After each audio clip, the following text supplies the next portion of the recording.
Bom dia, boa tarde, boa noite. Seja muito bem-vindo, bem-vinda a mais uma aula de história, tá? E eu queria começar a aula de hoje. Então, eu já falo para você que hoje vai ser um negócio meio rápido, porque eu tenho essa introdução que eu acho importante para falar com vocês, tá? Seguinte, eu sei que as coisas estão difíceis, tá? Eu estava falando com o pessoal do nono ano agora e a gente, enfim, trocou uma ideia. Eu faço questão também de trocar essa ideia com vocês. Aquele negócio, a pandemia, ela gera uma situação bem complicada para muitas pessoas. Para alguns, tá tipo, professor, tá tranquilo, mas para alguns tá difícil. Tem dia que a gente acorda triste. A gente não tem um motivo. A gente acorda triste, a gente acorda mal, a gente acorda se sentindo mal. A gente fica às vezes desesperado, fala: "Meu Deus, as coisas vão dar errado, meu Deus, não vai dar certo". Enfim, a gente acorda angustiado, angustiada. Eu acordo assim também. Eu acho que a gente às vezes cria, né, a gente sendo professor, e eu gosto do que eu faço, né? Eu fico feliz na sala de aula, principalmente com vocês, com as turmas, sabe? Acho que eu me relaciono bem, é divertido, é gostoso, a gente dá risada, a gente fala umas besteiras, enfim, a gente a troca, né? E eu sinto falta disso. Não queira achar que não. Eu chego em casa, às vezes eu fico mal, tem dia que eu acordo mal. Pode parecer que não, é que eu gosto de. Eu já criei na minha cabeça uma ilusão de que eu estou relacionando com vocês como se fosse da mesma forma, mas não é da mesma forma. Eu sinto falta de você. E aí eu tô falando você, porque eu tô falando com você aqui agora e com cada um de vocês. E com quem não tá ao vivo também, que vai ver essa aula depois, eu sinto falta de você. Entendeu? Eu sinto falta de dar aula com vocês, estar com vocês, rir com vocês. A gente dá muitas risadas aí, né? Enfim, história que não falta, né? E também a gente relembrar histórias é uma delícia. Então, assim, eu sei que as coisas estão difíceis e o que eu posso dizer para vocês é: calma, respira, vai passar, vai dar tudo certo. Se você, já falei, a mensagem que eu passo é: quando vir alguém na sua cabeça, algum amigo, algum colega, manda mensagem para ele, manda mensagem para ela, com simplesmente assim, ó: saudades de você. Uma coisa deliciosa quando você recebe um carinho de alguém. Aquece o coração. E aquece mesmo, você fica feliz. E então, se você tem algum amigo, amiga, seja colega de sala, seja uma pessoa de um outro lugar que você não está vendo, não está conseguindo conversar, tal, e você tem um contato, você tem uma afinidade, manda uma mensagem de, essa mensagem é um carinho, né? Fala: pô, saudade de você. Oi? João? Né? Eu não ouvi, mas tudo bem. Manda um recado, manda para a pessoa, para um parente, enfim, para quem for. Essa pessoa, talvez você pensou nela, ela esteja precisando, né? E, enfim, é isso. Esse é o recado que vai passar. Sobre a lição de casa, eu vi ainda muitas pessoas mesmo pegando respostas de outros lugares, e que eu sei qual lugar que eu vi o lugar e colocando. Já falei para você, pode colocar a sua resposta. Você pode pegar depois a resposta, ler, ver se acertou ou errou. Às vezes, você faz a lição, coloca lá: professor, não sei. Ou coloca lá: alguém colocou ontem, eu estava corrigindo, agora não sei se foi o primeiro ano ou o segundo ano. Falou: professor, chutei. Colocou a resposta e colocou entre parênteses: chutei. Beleza. Ok. Como eu falei para vocês, a questão é: me entrega a lição. Só isso, com a sua resposta. Porque é um feedback para mim. Às vezes eu estou achando que vocês estão entendendo e vocês estão entendendo nada. E eu tenho que rever as coisas, eu tenho que pensar de novo. Algum assunto que eu não dei bem, entendeu? Não expliquei bem. E aí então eu preciso fazer alguma coisa. É um feedback para mim. Você entendeu? Eu sei que é difícil. É complicado essa questão do julgamento. Assim, a gente se sente mal, né? Quando a gente não, putz, eu não sei fazer, ai, socorro. E a gente acaba apelando para isso. Mas lute contra isso. Eu quero ver a sua resposta, eu quero ver o seu texto. Eu sei como vocês escrevem. Entendeu? Aqui não tem nenhum gênio da redação. Entendeu? Então é uma maneira de você praticar. Não pegue lá da internet, faça você. E depois vai lá e veja. Então, tudo bem, beleza. Pegou do plural, ok. entendeu? Tipo, mas vê depois, como você escreveu aqui, vê depois. Quando você entregou para mim, beleza, mandei pro professor. Agora deixa eu ver o que eu acertei, o que eu errei, como que foi. Aí às vezes você, tipo, putz, não entendi a resposta que o plural deu, entendeu? Eu quero saber a sua resposta, tá bom? É isso, tá bom? E eu vou fazer um pedido para vocês. Me mande, não tire foto da página, me mande, escreva no Word, para mim é melhor, se for possível, tá? Aí depois você pode imprimir a folha e colar no seu caderno com as suas respostas, tá? Se der para fazer no Word, eu agradeço enormemente, tá? Eu não gostaria de colocar, assim, eu quero que vocês tentem colocar, que mais para frente eu vou acabar tornando obrigatório isso, sendo Word. Então, assim, a partir de agora, eu sempre vou mandar para você, ó, faça no Word, até que o momento que eu vou falar, gente, aprendam a fazer no Word, porque é melhor para mim, tá? É melhor para eu conferir as coisas, para eu ver as coisas. Quero que seja feito no Word, beleza? Tá? Então, vocês tentam se adaptar. Eu estou pensando em criar um e-mail para vocês mandarem a lição para mim, em vez de mandar lá no sistema, porque o sistema às vezes demora, é lento, né? Peço a você colocar isso no Clipe Escola, tá? Manda a informação para mim, mas também mande lá para o Clipe Escola, porque é ali em que o colégio consegue resolver as coisas. Tudo bem? Beleza? Então é isso. Essas são as informações, os recados, e vamos lá para a aula. Vai ser meio corrida, porque, enfim, mas acho que são informações importantes que a gente precisa, enfim, pensar na questão humana também. Tá bom? Então, para quem entrou agora, viu, Vitor? Você que veio agora, chegou atrasado, eu vou começar agora a aula, tá bom? Depois você pega depois você vê o início do vídeo lá, o que eu comentei aí com a turma, beleza? Vamos lá? Eu terminei a aula com uma pergunta, a aula passada. Terminei a aula passada com uma pergunta. Que pergunta é essa? Falando dessa questão aqui dos Bourbons. Teve aquela guerra dos três Henriques, né? Aquela guerra em que você tá louco para fazer essa pergunta na prova para você, né? Porque a resposta é sempre Henrique que você acerta. Mas só recapitulando, né? Você tinha o Henrique de Navarra Bourbon, que era protestante, e você tinha aqui a Catarina, a mãe, com medo do Henrique III. Peraí, vamos lá. É muito Henrique, né? Você tem o rei Henrique III, ele é o rei, beleza. Aí você tem um outro Henrique que casou com o irmão do Henrique III, que era protestante. E aí os dois aqui eram best friends, né? O Henrique III e o Henrique Navarra Bourbon, eles eram, ó, best friends. O que acontece? A mãe, né, do Henrique III, a Catarina, ela fala, mano, caramba, essa amizade do meu filho com esse protestante vai dar ruim. E ela faz uma aliança com a família Guise. Quem lidera a família Guise? O Henrique Guise. Por isso que é a Guerra dos Três Henriques.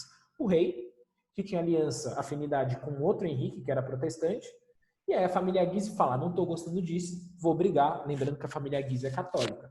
E aí você tem a Guerra dos Três Henriques, e que você tem a vitória do rei, só que logo ele é assassinado. Daí o trono cai na mão de quem? Do Henrique Bourbon, do Henrique Navarra Bourbon, que é um protestante. E aí eu terminei a aula perguntando, e aí, ele assume ou não assume o trono? É um protestante no trono francês que tem no DNA, mano, o catolicismo. Foi essa a pergunta. Todo mundo lembra? Tá todo mundo ok? Eu parei aí. Alguma dúvida? Todo mundo conseguiu recordar? Se todo mundo tá ok, manda o joinha. Joinha, quero joinhas. Cadê os joinhas? Joinhas. Joinhas! Olha quanto joinha. Maravilha, ótimo, lindo, maravilha. Bora. Bem, o que acontece, turma? Eu ter um protestante na França acaba atiçando problemas externos. Por que problemas externos? Vamos lá para o mapa da Europa. O que a gente consegue ver aqui no mapa da Europa? Olha aí, turminha. Você tem aqui um reino da Espanha católico, com um Sacro Império Romano Germânico, também com um rei católico. Beleza que ele ofereceu liberdade aqui para os luteranos, né? Se você pegar lá, ao lado do Lutero. Mas o rei é católico. O rei é católico e os luteranos eles não podiam expressar, né, a religião, e por isso que eles viram protestantes. Mas enfim, voltando aqui para a França. E aí, o reino da França vai ser católico ou protestante? Imagine eu ter um reino protestante fazendo fronteira com o Sacro Império e com a Espanha, reinos também tradicionais católicos. Portanto, o que o Henrique Navarra Bourbon faz? O Henrique Navarra... Ai, eu não coloquei... Ai, meu Deus, como assim? Eu não coloquei efeito. Mas o bom é que até que eu vou dar uma corrida aqui, tá bom? Bem, tá aí. Mas eu queria que... Nossa, que cocô que aconteceu? Olha, eu coloquei as coisas, eu não editei. Ó, esses aqui estão editados. Sacanagem. Enfim, ok. Paciência. O Henrique IV, que é esse homem que está aqui atrás dessa imagem, acho que dá para ver mais ou menos, ele senta para negociar. Ele senta com o rei da Espanha, senta com a nobreza francesa e com o Sacro Império, professor. O Sacro Império está com problemas internos lá. O problema, a grande força ali era a Espanha.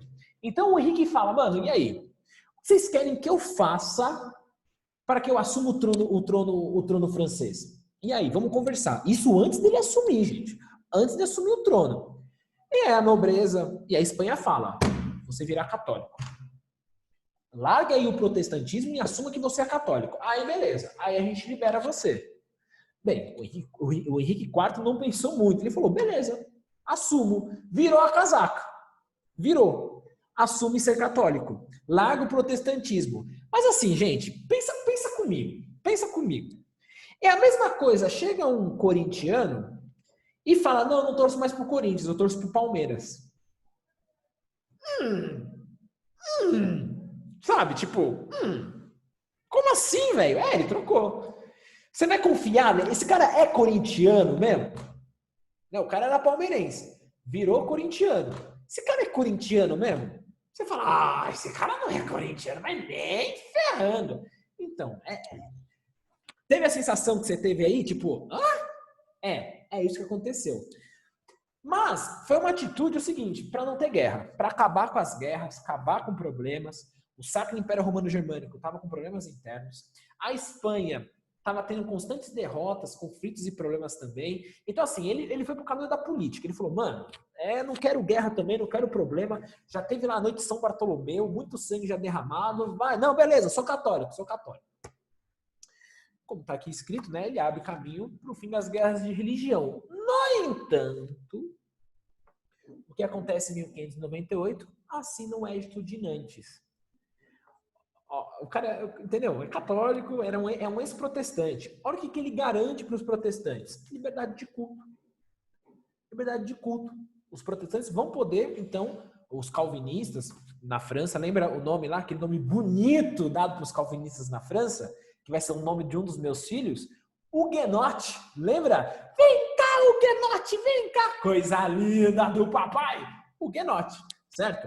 Deu liberdade para os huguenotes, deu liberdade para os calvinistas. Só que aí, peraí, liberdade religiosa. Perceba, alguém que é protestante vai poder assumir algum cargo, um burguês vai assumir algum cargo no governo, algum cargo político, ou vai deixar de pagar impostos, que são os privilégios? Não. Não vão deixar de pagar impostos, não vão deixar de ter... Não vão ter... Desculpa. É isso. Não vão deixar de pagar impostos, que são os burgueses, que são calvinistas, né? É um setor social. A Igreja Católica é nobre, calvinista, ou huguenote, é burguês. Então, o Henrique IV fala, eu garanto para vocês liberdade religiosa, mas só. No âmbito político, então, cargos de fiscais, cargos importantes na estrutura absolutista, está na mão de católico. Esse é o limite. E ele achou um meia-meia, ele falou, mano, beleza, suave, sucesso, beleza. Liberdade para os protestantes, mas os católicos, que são nobres, fiquem tranquilos, nobres. Privilégio é para a nobreza. Vocês não pagam impostos. Vocês estão aqui como juízes e fiscais dentro do meu governo. Não tem protestante. Não vou colocar burguês aqui. Fiquem tranquilos. Lembra lá do Perry Anderson, que até foi exercício lá que eu corrigi de vocês? Olha essa nova capa do absolutismo. É uma capa feudal ainda, protegendo os nobres, protegendo ainda o que resta de poder para os nobres. A burguesia crescendo cada vez mais. Atenção nisso. Beleza? Indo para o próximo slide. Se alguém tiver uma dúvida, posso ir para o próximo? Vou para o próximo, tá bom? O Henrique IV, turma, ele foi assassinado. Você acredita? Foi assassinado por um padre. Por um membro da Igreja Católica. Ou foi algum freio, não sei. Algum integrante da Igreja Católica, melhor dizendo. Ele foi assassinado no meio da rua, assim. Ele estava algum tipo de procissão, ele foi assassinado por um integrante da Igreja Católica. Em Paris, você tem até uma rua lá na calçada, que tem lá, né? Henrique IV morreu aqui, nesse espaço. Tem lá, eu vi numa reportagem, eu falei, que interessante. Não à toa, então, que o próximo que for assumir o trono, um cara Bourbon, é o Luís XIII. Só que o Luís XIII, ele assume muito cedo, muito criança. Bem, o Henrique IV morreu antes da hora, vamos dizer assim, né? Não foi por algo natural, ele foi assassinado. Tá aí, o Luís XIII... deixa eu mudar isso aqui. Tá me incomodando demais. Deixa eu fazer pelo menos uma mini edição aqui. Pronto. Beleza, para aparecer aqui. Né? Ótimo. Tá ótimo. Tá aí. Ufa. Melhor. Meu coração fica mais tranquilo, porque eu preciso mostrar para vocês. Aqui é o Luís XIII, o importantíssimo rei absolutista, importantíssimo rei da França. Vocês vão já entender por quê. Ou alguns já leram aí, já entenderam. E aqui é sua mãe. De novo, a figura das mulheres. O papel das mulheres aqui fundamental. Mulher não assume o trono da França, no entanto, interfere pra caramba. E não que seja bom ou ruim, mas é importante eu falar o nome delas. Colocar elas como protagonistas da história também. Tá? Luís XIII, então, ele assume ainda criança, com 5 anos de idade, se eu não me engano. Então, a rainha mãe Maria de Médici vai ser a regente, né, até ele alcançar a idade. E aí a Maria de Médici convoca um cardeal, conhecido cardeal Richelieu. O que é esse cardeal? É um ministro chefe de apoio à coroa. E esse cardeal vai ser fundamental, principalmente para a questão do exército francês e para os poderes absolutistas. O cardeal Richelieu, junto com a Maria de Médici, eles propõem fechar a Assembleia dos Estados Gerais. Lembra o que isso aqui? Alguém lembra o que é a Assembleia dos Estados Gerais? Alguém poderia falar? Bem, se ninguém falar nada, eu entendo que ninguém sabe, ninguém lembra. Não lembro, professor.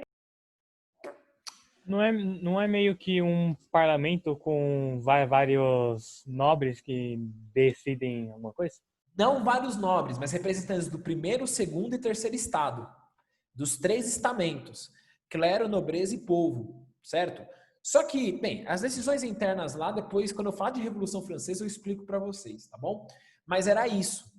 E o que aconteceu? A Catarina, junto com o cardeal, eles falaram, não, vamos fechar a Assembleia dos Estados Gerais. Convence. Isso é uma forma de centralização. Olha a importância desse período de Luís XIII, desse governo de Luís XIII. Fecha um órgão que era consultivo, mas, querendo ou não, era algo que segurava o rei. Não sei se alguém vai lembrar o motivo, acho que aí lembrar qual foi por que surgiu a Assembleia dos Estados Gerais, acho que já ia pedir muito para vocês. Se você voltar lá, quando eu comecei a tratar de monarquia francesa, a Assembleia dos Estados Gerais ela foi criada para a igreja pagar impostos. Foi naquele período, naquele choque entre o rei e a igreja. E o rei queria cobrar impostos da igreja. Então ele cria a Assembleia dos Estados Gerais para pressionar, para falar, a igreja aceita. Aqui, ó, representantes da nobreza e do povo aceitaram cobrar impostos em cima de vocês. Tá valendo. Até isso, na verdade, naquela aula eu explico o funcionamento da Assembleia dos Estados Gerais. Retorna lá na aula de monarquia francesa. Tá lá no YouTube. Então foi esse o motivo para o rei ter maior legitimidade nas decisões. Só que aqui eu estou num processo de absolutismo, de crescente absolutismo e crescente concentração dos poderes na mão do rei, no caso, aqui agora, o Luís XIII. Então, a Assembleia dos Estados Gerais ela é fechada. Quando que ela vai ser aberta de novo? 1789. Você está com o seu celular aí? Coloca aí 1789 França. O que aconteceu? E alguém fala aí, tá bom? Alguém coloca aí. 1789 França. Ano é do que disso aí? Tá bom? Aí a gente conversa. O que é fechar a Assembleia dos Estados Gerais? Significa, cara, não ter oposição. Não ter oposição. Eu não vou ter nenhum tipo de amarra. Eu querer fechar a Assembleia é extremamente perigoso. Isso, Maria Carolina. 1789, turminha, é a Revolução Francesa. É só naquele período que vai voltar a abrir. Então, mais de 100 anos depois, a Assembleia dos Estados Gerais serão convocadas novamente num período de extrema crise da França. Então, fechar a Assembleia é um símbolo de extremo autoritarismo. De extremo autoritarismo. A minha voz é que vale. Não existe oposição mais. Existem aqueles que concordam comigo e aqueles que não concordam comigo são meus inimigos, têm que ser perseguidos e executados. E é isso que vai acontecer com Luís XIII. E ele vai ter força para isso, porque ele vai ter um exército muito poderoso, o Luís XIII. Olha lá. E esse exército vai mostrar sua soberania, sua força, em uma guerra que vai acontecer na Europa. E aí, então, vamos para o contexto externo. A França já estava resolvida internamente. Fechei a Assembleia dos Estados Gerais. Eu, rei francês Luís XIII, sou soberano dentro da França. Mas eu quero mostrar minha soberania no contexto externo. Quero mostrar que a França é a que manda no continente europeu. Nessa demonstração de força, temos então a guerra dos 30 anos. Tá? Contexto externo. Os motivos da Guerra dos 30 anos, turminha, não entra muito aqui, não cai muito em vestibular, mas foi um problema ali entre famílias, tem um âmbito religioso, mas também tem um âmbito familiar entre os Bourbons e os Habsburgos. Percebam, Espanha e Sacro Império Romano-Germânico, os dois reinos que faziam fronteira com a França, certo? O que é importante dizer? Ao final desse confronto da França com essas lideranças europeias, com essas potências europeias, Espanha e o Sacro Império Romano-Germânico, a França ela afirma a sua soberania como potência, né, como a grande líder do continente europeu. Só que quando eu falo continente europeu, eu estou falando do território europeu, a terra europeia. Eu não estou falando assim de algumas ilhas. Eu estou falando do continente, da parte terrestre. A França ela é potência dentro do continente europeu. Por que eu estou dando esse detalhe, turminha? Por que eu estou falando que ilha a França não vai mandar em ilha? O que eu quero dizer com isso? Estou dando uma indireta aí. Eu estou mostrando aí um futuro confronto, um futuro combate aí entre duas nações. A Inglaterra. A Inglaterra é uma ilha. A França, ela é imbatível tendo um exército terrestre. Olha, até dei destaque aqui, ó, terrestre. E no âmbito marítimo? Quem manda é a Inglaterra. E o que dá mais dinheiro? Onde que está o dinheiro? Onde está o acúmulo? É isso. Onde que está o dinheiro? O dinheiro está nas especiarias. O dinheiro está nos metais preciosos. Como eu tenho acesso a metais preciosos e especiarias? Pelo mar, turma. Pelo mar. A França não tem acesso a essas rotas.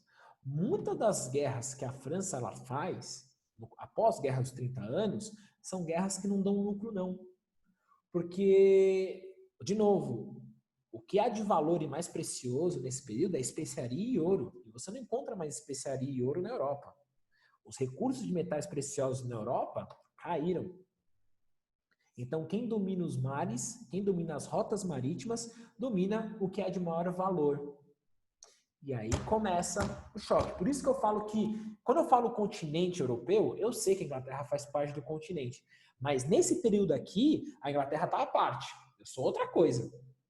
Gente, esse espírito, a gente consegue ver isso com o Brexit, né? A Inglaterra saindo da União Europeia. A Inglaterra ela falou, não, eu não pertenço a esse território aí, a essa parte de terra. Nós somos uma ilha autônoma, poderosa aqui, e a gente não se relaciona com isso aí, não. Não à toa, turminha, que a Inglaterra ela nunca assumiu o euro. Ela manteve a sua moeda, a Libra, que é, sei lá, de séculos. Percebam? Ela é do continente europeu? Claro que ela é geograficamente do continente europeu. Mas culturalmente, politicamente, a Inglaterra sempre foi tipo, mano, eu sou outra coisa. Vocês é Europa, eu sou Inglaterra. Certo? Tudo bem, gente? Tá claro? Sim. Tá? Joinha, quero joinha. Joinha! Joinha, joinha, joinha, joinha, joinha, joinha, joinha. Joinha. Isso, joinha. Maravilha. Ótimo. Bom, muito joinha. Maravilha, ótimo. Que bom. E aí você tem o Tratado de Paz, né? Conhecido como Paz de Westfália. Tá bom? Westfália. Terminei o slide, tá? Perceba, a estrutura absolutista, se você pegar o governo do Luís XIV, olha lá, ai meu Deus, Cadê? Luís XIV, ó. Luís XIII, perdão. 1610 a 43. A Guerra dos 30 Anos é até 48. Então, assim, foi um reino de muita guerra. Foi um reino praticamente de guerra, a Guerra dos 30 Anos. Ao final da Guerra dos 30 Anos, ainda já no governo de Luís XIV, mas com a França praticamente já vitoriosa dessa guerra. Então, a estrutura está montada. O Luís XIV, tá aí, famoso Luís XIV, ele recebe uma França como? Sem Assembleia dos Estados Gerais e com um exército extremamente poderoso, um exército extremamente equipado. Bem, vem aí um dos reis mais famosos da dinastia Bourbon, se não o rei mais famoso, um dos reis mais famosos da França. Pelo menos o rei que simbolize muito o que é o absolutismo. O famoso Luís XIV, que vai reinar de 1643 até 1715. Com o exército poderoso que ele tem na guerra, que ele sai, né, após a Guerra dos 30 Anos, um exército fortalecido, ele consegue se impor diante da pequena nobreza, da burguesia local. Ele tem vitórias políticas e até em relação a confrontos militares sobre essa pequena burguesa e essa pequena nobreza, essa pequena burguesia e essa pequena nobreza, tá? E aí é no seu governo que os pilares do absolutismo serão colocados. Quais são os 3 pilares do absolutismo? Olha o 8º ano aí. O 8º ano a gente viu isso. O patrimonialismo, o personalismo e a supremacia do rei. E aí, a partir desses 3 pilares, eu vou mostrar para vocês o que simboliza, o que são esses 3 pilares do absolutismo. Professor, Fala, Edu.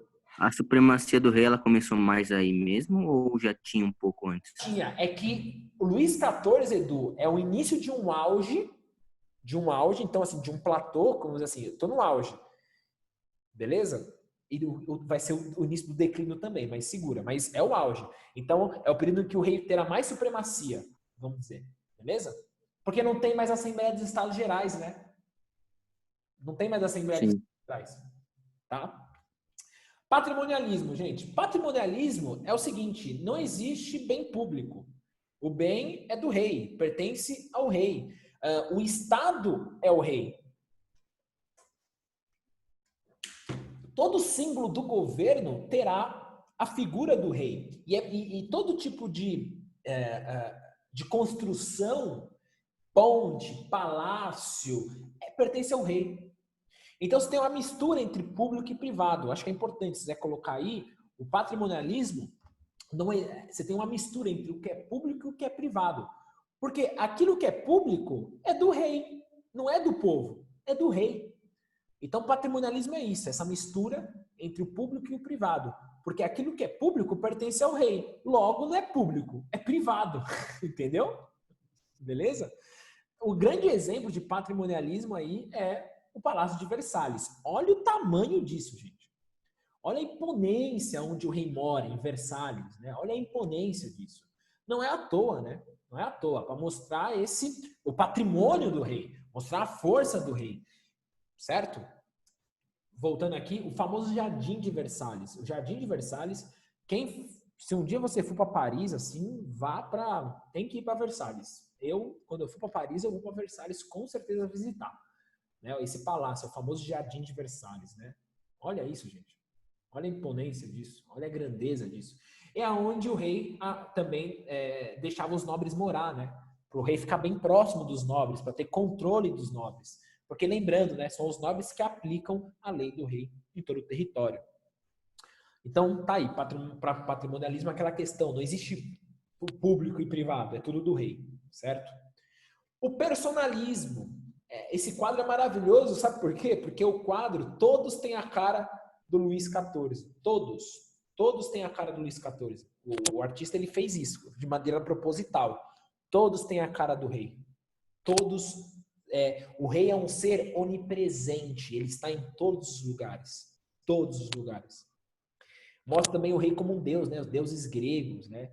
Não à toa que o Luís XIV vai ser chamado de o rei Sol, né?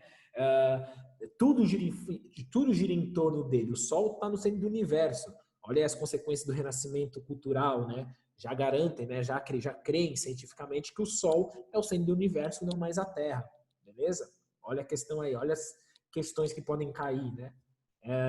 Bem, então tudo gira em torno do rei, da figura do rei. Então o Estado, ele tem a cara de quem? Do rei.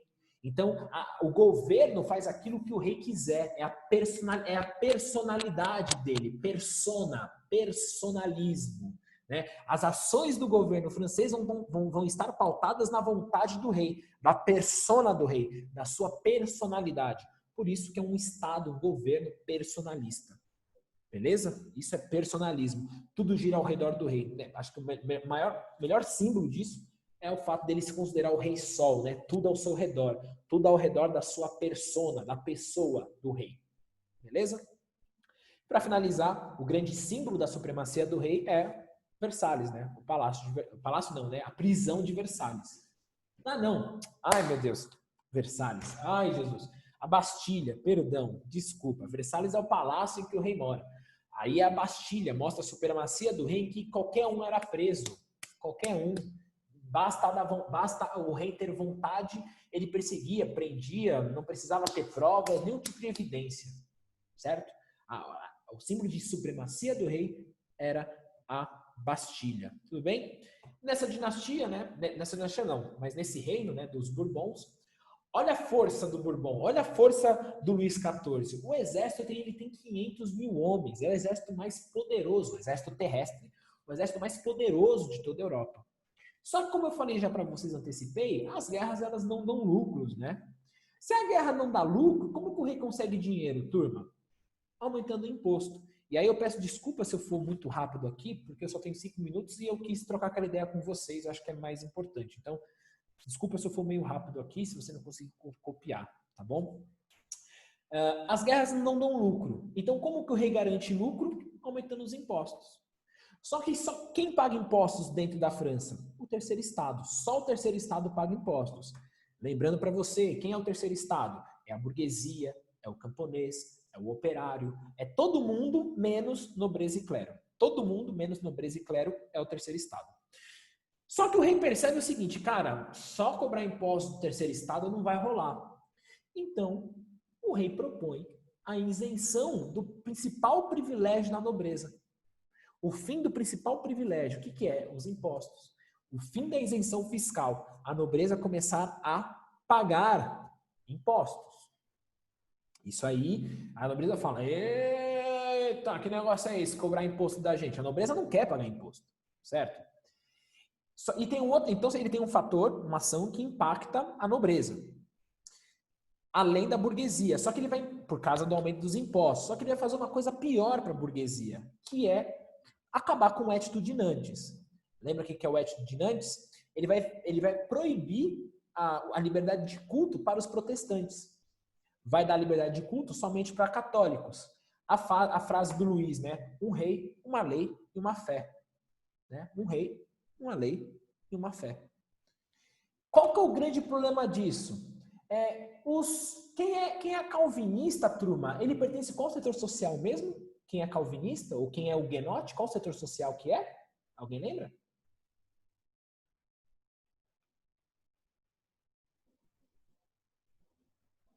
Calvinista... Eles são burgueses, não? Isso, burguesia, representa a burguesia, turminha, representa a burguesia, certo? Quem é calvinista ou quem é huguenote é burguesia porque o lucro não é pecado.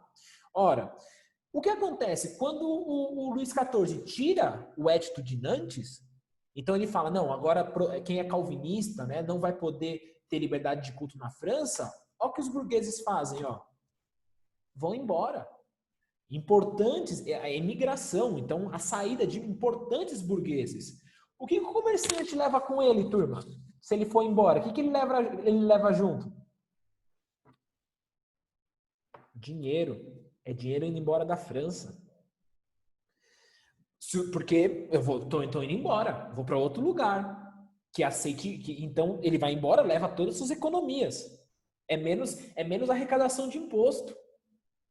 Continuando, o Luís XIV ele se vê na obrigação de vender títulos de nobreza para a burguesia. Olha o problema. Peraí. O burguês que ficou, com certeza ele é protestante, com certeza ele é calvinista. Lembra qual era o grande acordo que foi feito? olha, eu dou liberdade de culto até para os protestantes, mas eu não posso deixar eles ocuparem cargos administrativos, cargos de juízes, cargos de fiscais. Isso aí é cargo de nobreza. Mas a partir do momento que o Luís XIV começa a vender título de nobreza, o que eu vou começar a ter como juiz e como fiscal? Burguês, a burguesia, um protestante, que não tem liberdade de culto, mas ele é protestante.